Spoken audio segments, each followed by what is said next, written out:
Le groupe Pierre et Vacances Center Parcs, c'est un opérateur touristique. En fait, on a 4 marques phares. Pierre et Vacances, la marque historique, Center Parcs, Maeva et Adagio. Notre métier, c'est d'accueillir des vacanciers pour leur offrir les meilleures vacances possibles au sein de nos sites.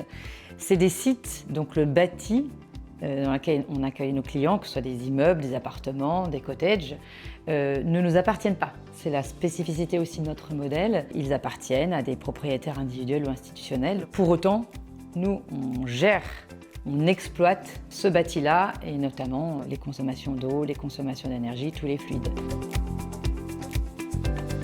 Un des volets importants de notre stratégie RSE sur l'engagement accélération de la transition écologique, c'est de baisser nos émissions de gaz à effet de serre, de baisser la pression sur les ressources en eau et les consommations d'énergie.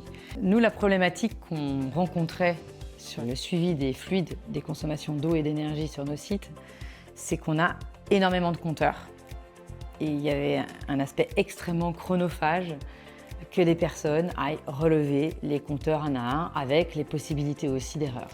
En second temps, il fallait faire un rapprochement avec les données effectivement facturées, que ce soit en volume ou en montant financier. Et en parallèle à ça, nous, pour mieux piloter nos consommations d'eau et d'énergie, on a des plans de développement de sous-comptage. Donc en fait, le problème allait devenir de plus en plus conséquent. Avec la plateforme Deepski, on peut non seulement mapper l'ensemble des compteurs et des sous-compteurs sur l'outil pour que ça remonte automatiquement, et on n'a plus ce rapprochement à faire avec les données reçues par nos fournisseurs d'énergie ou d'eau. Et tout le temps qu'on ne met pas à faire ces relèves manuelles, on le met sur l'analyse des données, sur le pilotage des données. Et puis, point extrêmement important, c'est que comme ça remonte des données quasiment en temps réel, ça permet tout de suite de suivre les éventuels dysfonctionnements et d'être sur des opérations de maintenance et de circonscrire les zones où il peut y avoir des problèmes.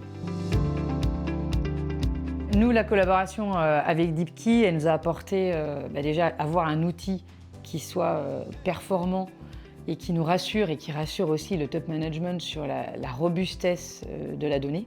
Le fait aussi d'être plus dans l'analyse que dans le relevé pur.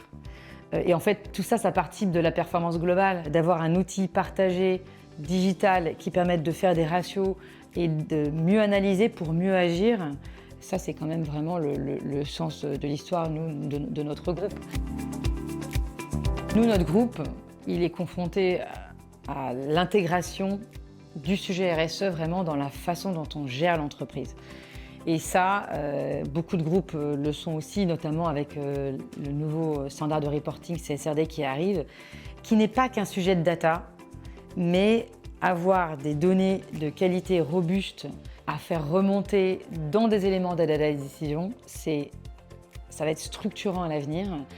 Et du coup, dans les prochaines peut-être chapitres qu'on va ouvrir avec Deepki, il y a le sujet de l'adaptation au changement climatique. Et puis plus globalement, il y a le sujet avec un outil comme celui-ci, de donner les moyens aux équipes de faire leur part sur des sujets qui étaient peut-être avant circonscrits, des formations, ça peut être aussi des outils qui vont vraiment engager l'ensemble des collaborateurs au-delà de la data, à prendre des sujets, parce que c'est le sujet de la RSE, c'est que on va peut-être plus parler de la RSE d'ici quelques temps, pour que ça percole vraiment dans le métier de chacun. Pour moi, Deepki, c'est vraiment un outil agile qui nous a permis d'embarquer encore plus les équipes sur la gestion des fluides, et ça va ne faire que prendre de l'ampleur, donc c'est le début d'une grande aventure.